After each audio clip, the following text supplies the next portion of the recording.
இங்கு இருக்கின்ற இயல்பான எமது தாய்மார்கள் எமது உறவுகள் பேசுகின்ற இந்த தமிழை யாரும் திரைத்துறையிலோ அல்லது தொலைக்காட்சி தொடர்களிலோ அல்லது மிகச்சிறந்த இலக்கியங்களிலோ படைப்புகளிலோ கொண்டு சேர்க்கவில்லையே என்கிற ஆதங்கள் என்னுள் இருக்கும்.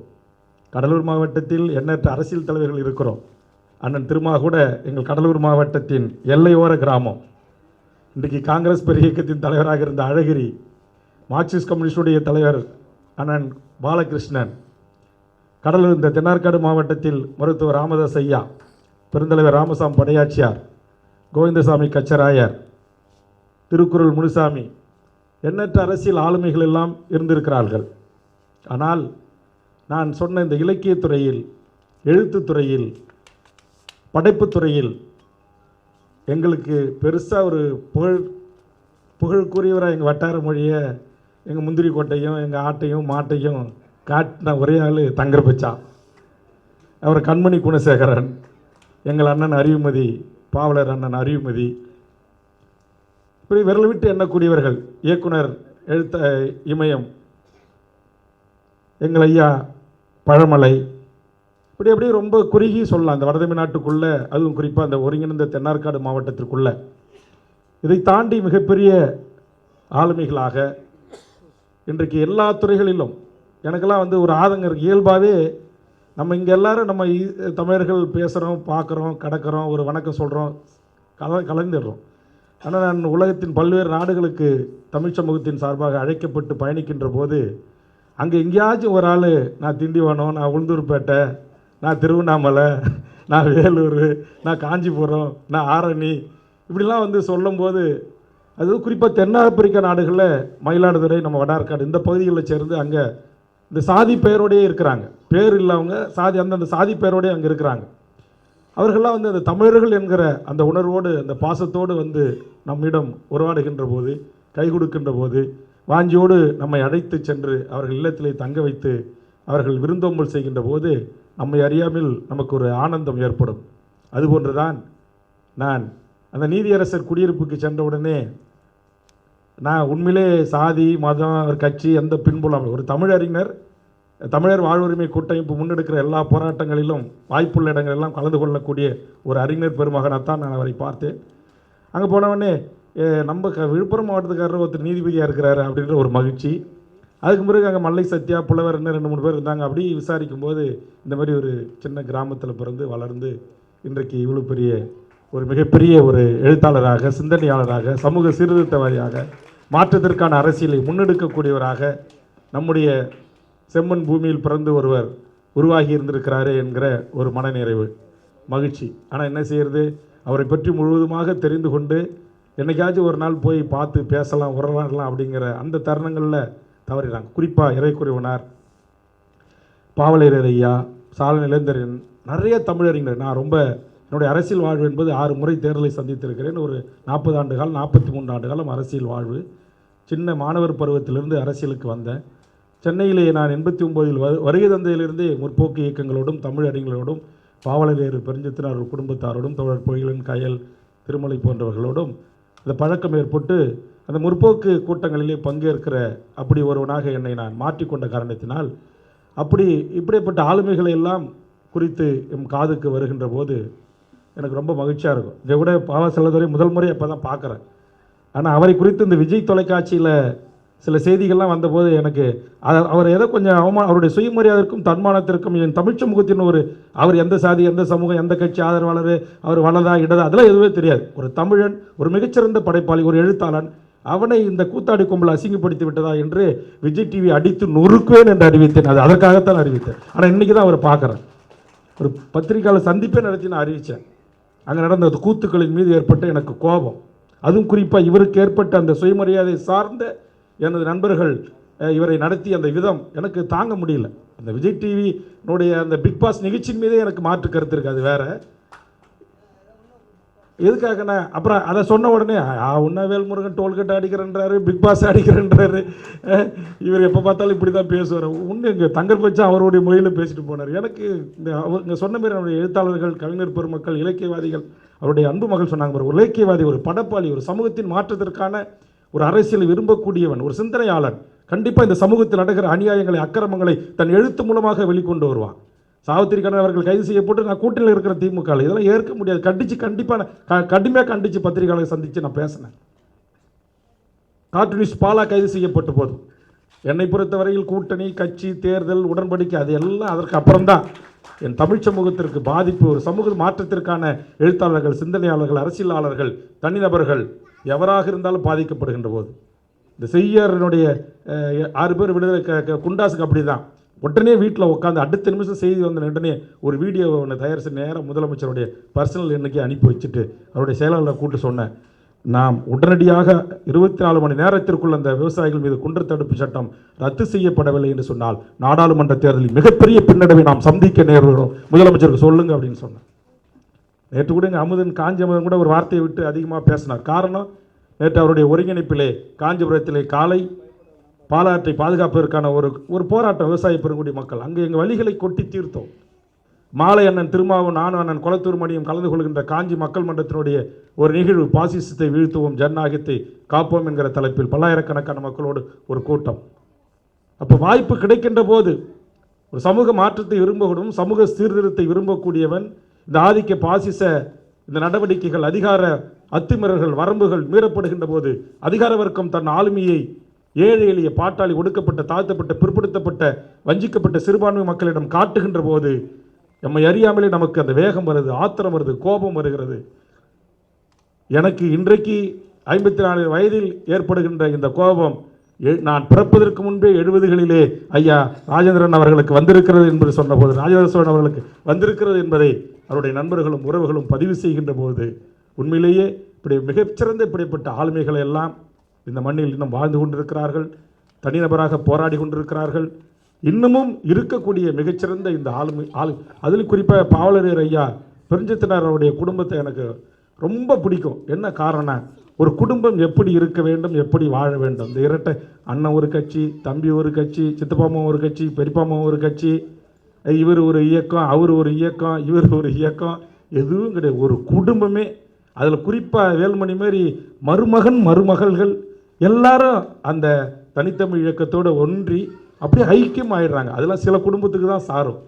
அதேமாரி ஐயா பார்த்திபன் நீதியரசராக இருந்தாலும் அவருடைய தங்கை எங்கள் சிதம்பரம் பகுதியில் வாழ்ந்தாலும் கூட இந்த பொதுவாக தன் தந்தை ஏற்றுக்கொண்ட சித்தாந்தத்தை, கருத்தை, அவர் வாழ்ந்த வாழ்விலை முழுவதுமாக அதற்கு இணங்கமாக தங்களுடைய குடும்ப உறவுகளும் இணைத்து கொண்டு வாழ்வது என்பது அரிதிலும் அரிதானது.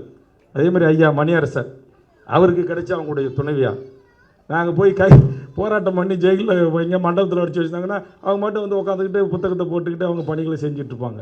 இதெல்லாம் பொது வாழ்க்கையில் இருக்கிற எண்ணற்ற மிகச்சிறந்த ஆளுமைகள். அதேமாதிரி தோழர் தியாகு, அவருடைய மகள், மருமகன், குடும்பம், அவங்க எல்லாமே எப்படின்னே தெரில, அப்படியே தமிழ் தேசத்திற்காக, இந்த மண்ணுக்காக, மக்களுக்காக குடும்பமாக அர்ப்பணிக்கின்ற இது போன்ற நம்முடைய ராஜேந்திர சோழனை போன்ற மிகச்சிறந்த ஆளுமைகளை போற்றி வணங்கி கௌரவித்து அவர்களை பாராட்டி அவர்கள் இந்த சமூகத்துக்கு செய்த இந்த நற்பணிகளை அங்கீகரிக்க வேண்டிய பொறுப்பும் கடமையும் இந்த தமிழ் சமூகத்திற்கு இருக்கிறது.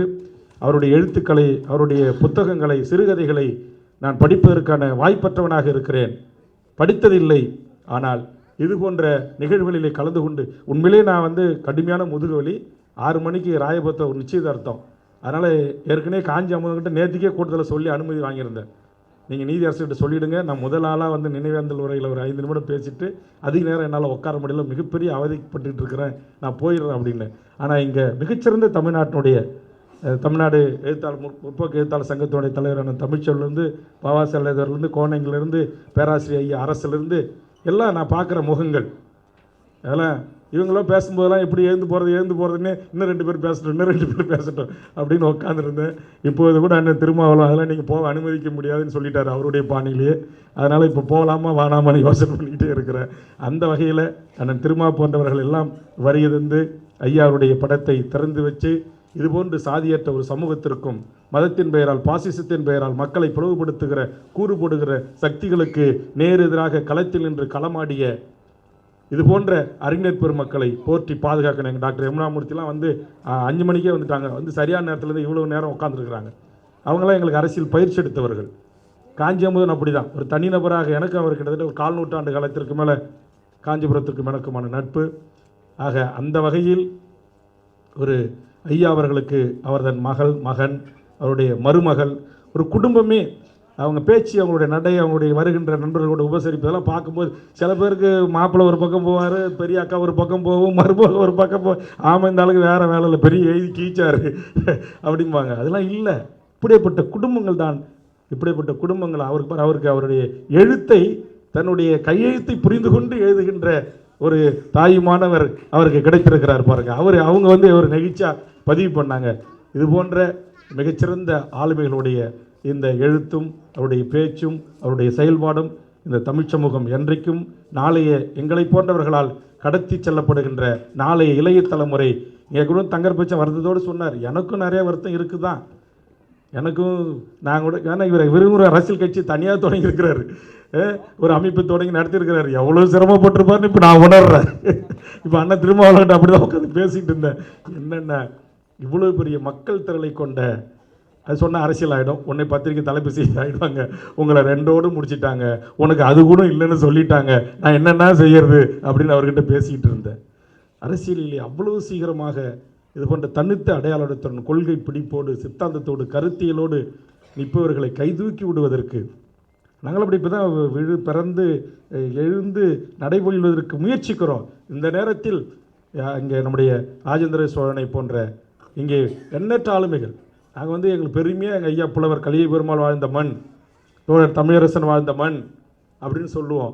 அதை தாண்டி தமிழ்நாட்டின் ஒரு மிகப்பெரிய கதாநாயகன். இன்றைக்கி பாருங்கள், ஒரு கதாநாயகன் நேற்றுக்கு தான் கட்சி ஆரம்பிக்கிறேன் உறுப்பினர் படிவுன்னு ஏதோ அறிவிச்சாராம், அதுக்கு பேர் என்னமோ சொல்கிறாங்க, கோகுலு கீகுலு ஏதோ ஆன்லைனு உறுப்பினர். நாங்கள் கேட்டால் அப்படியே கோகுலே அப்படி என்ன சொல்கிறாங்க, பிளாக் ஆகி போச்சு, ஸ்கோஸ் ஆகி எதோ சொல்கிறாங்க. ஐயா ஆங்கிலம் நமக்கு அவ்வளோ புலமை கிடையாது. அப்படியே எவ்வளோ பேர் காலையில் பார்த்தா ஒரு பத்திரிகை விஜய் தொடங்கி அடுத்த சில நிமிடங்களில் 20 லட்சம் உறுப்பினர்கள் சேர்ந்தார்கள். அப்புறம் இன்னைக்கு ஒரு யூடியூப் சேனல் பிரத்யோக செய்தி வெளியிட்டிருக்கிறது, ஒரு பெரிய ஊடகம் 50 லட்சம் பேர்.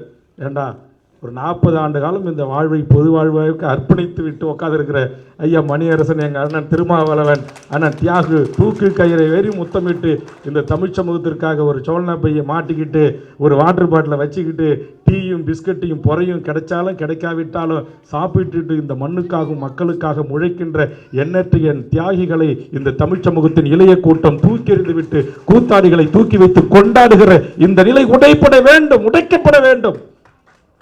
அதற்கு மீண்டும் எங்கள் தமிழரசனங்கள் தோன்ற வேண்டும், மீண்டும் எங்கள் ஐயா புலவர் கலிய பெருமாள் இந்த மண்ணில் உருவாக வேண்டும். இன்னைக்கு நான் பேசிட்டு இப்படி கும்பலில் போனேன்னா விஜய் ரசிக்கிட்டு 100 பேர் நம்மளை கல்லால் அடித்தா கூட கேட்க ஆள் இருக்காது. அவனுக்கு யாரு இங்கே, யாரு தியாகு, யாரு வி அரசு, யாரு பாவா, இவருடைய சிந்தனையுடைய எழுத்து, இவருடைய சமூகத்திற்கு ஆற்றிய பங்களிப்பு, இது எதை குறித்தும் அவனுக்கு தெரியாது. நீ எப்படா என் தலைவனை பேச முடியும், உடல் மண்ணுக்கு உயிர் ரஜினிக்கு என்றவன். அப்படியேப்பட்ட வெறிப்பட்ட கூட்டத்தையே ஒரு கட்டத்தில் ஒரு பிரச்சனை வந்தபோது பாபா பொட்டிகள் எல்லாம் என்னுடைய முந்திரி காட்டில் தான் இருந்தன. அவ்வளவு பெரிய சூப்பர் ஸ்டாரையும் எதிர்த்து தான் அரசியல் களத்தில் 43 ஆண்டு காலம் நிற்கிறேன். ஆனால் என்ன செய்யறது, எங்களை கொண்டு போய் கைதூக்கி விட்டுவதற்கு, முக்கியமான இடங்களில் சுட்டி காட்டுவதற்கு இது போன்ற இளைய தலைமுறைகள் வளர்ந்து வருகிறார்கள். திருமாவளவன் அண்ணனுக்கு அவருக்கு தனி ஒரு அவரே கையேடு, கலைஞர் மாதிரி அவருடைய அரசியல் வாழ்வு படிச்சிங்கன்னா தெரியும். அவரே சொந்தமாக பத்திரிக்கை சட்டப்பல்கலைக்கழகத்தில் பழக்கும் போதே கையேடு கைப்பிரதி சொந்தமாக முன்னேறி, எந்த ஒரு சாதி பலம், எந்த ஒரு பின்பலம், பணக்கார கார்பரேட் நிறுவனம், பணக்கார முதலாளி அல்லது மாமா மச்சான் உறவுகள் எவனும் தூக்கி விடாத ஒரு சுயமாக இந்த மண்ணின் தன் உழைப்பை மட்டுமே செலுத்தி இன்னைக்கு ஆகச்சிறந்த ஒரு தமிழ்நாட்டின் தலைமையாக ஒரு நீதி அரசர். அவர் நினைச்சா இன்னொரு ஹரிபிரந்தா மாதிரி சந்திர இல்லை பணியில் இருக்கிற ஒரு நீதி அரசரை கூட்டு படத்தை தந்து வைக்க சொல்லலாம். இந்த வாய்ப்பை எங்கள் அண்ணன் திருமாவளவனுக்கு தருகிறார்கள் என்று சொன்னால் அந்த சுயமாக உழைத்த உழைப்புக்கு கிடைத்த அங்கீகாரத்தை சாதி மதங்களை கடந்து, நேற்றுக்கு ஒரு ஃபேஸ்புக்கில் என்னுடைய உறவினர் ஒரு படம் அனுப்பிச்சி வச்சிருக்கிறான், அதில் மகிழ்ச்சியாக அனுப்பிச்சி வச்சிருக்கிறான். வன்னியர் சமூகம் திருமணம் நடத்தி வைக்கிறாங்க, அண்ணன் மேடைக்கு போகிறாரு, ஒட்டுமொத்த குடும்பமே அப்படி வாஞ்சியோடு அவரை கட்டி பிடித்து முத்தமிட்டு அந்த திருமணத்துக்கு இந்த மாற்றம், இதையும் வரவேற்று பாராட்டுகின்ற என் சொந்த சமூக மக்கள் இருக்கிறார்கள். அதே சமூகம் நேற்றுக்கு அண்ணன் கூட படம் போட்டு ஒரு பேனர் வச்சுருக்காங்க காஞ்சிபுரத்தில். எங்கள் வேணுகோபால் அவர்கள் என் வருகைக்காக அங்கே காஞ்சியில் இருக்கிற பொன்மொழி, நீ எப்படிற வேல்முருகன் திருமாவளவன் கூட ஒன்றா படம் பார்க்கலாம், 2 கோடியும் ஒன்றா போடலான்னு சொல்லி அந்த பேனரையும் அந்த கோடி கம்பத்தையும் உடச்சி நொறுக்கி கிழிச்சி அள்ளி போடுறான். இப்படிப்பட்ட சமூகத்தில் தான் நாங்கள் வாழ்கிறோம். ஆக நம்முடைய ஐயா ராஜேந்திர சோழனை போன்ற எங்களை போன்ற வளரும் இளைய தலைமுறையை கை தூக்கி விடுகின்ற ஆளுமைகள் இன்னமும் இருக்கிறார்கள். அவர்களை இது போன்ற மேடைகள் அங்கீகரித்து பாராட்டு ஊக்குவித்து அடுத்தடுத்து நம்மோடு களமாடிக்கொண்டிருக்கின்ற அந்த தமிழ் சமூகத்தின் எழுத்தாளர்களை, சிந்தனையாளர்களை, இலக்கியவாதிகளை போற்றுவதும் அவரை பாராட்டுவதும் அவர் உச்சியிலேயே வைத்து கொண்டாட வேண்டிய பொறுப்பும் கடமையும் இருக்கின்ற இந்த தமிழ் சமூகத்திற்கு இருக்கிறது, இந்த அரங்குக்கு இருக்கிறது என்பதை இந்த நேரத்திலே தெரிவித்து, ஆக மிகச்சிறந்த ஒரு ஆளுமைக்கான இந்த படத்திறப்பு புத்தக வெளியீட்டு விழா நினைவேந்த நிகழ்விலே நானும் வரலாற்று பக்கங்களில் அந்த பதிவுகளிலே எனது பெயரையும் சேர்த்துக் கொள்வதற்கான நல்வாய்ப்பு வழங்கிய நீதியரசர் அவர்களுக்கும் தமிழ் சமூகத்திற்கும் என் நெஞ்சார்ந்த நன்றியை கூறி ஐயா அவர்களுக்கு என் வீர வணக்கத்தை செலுத்தி நிறைவு பெறுகிறேன். நன்றி, வணக்கம்.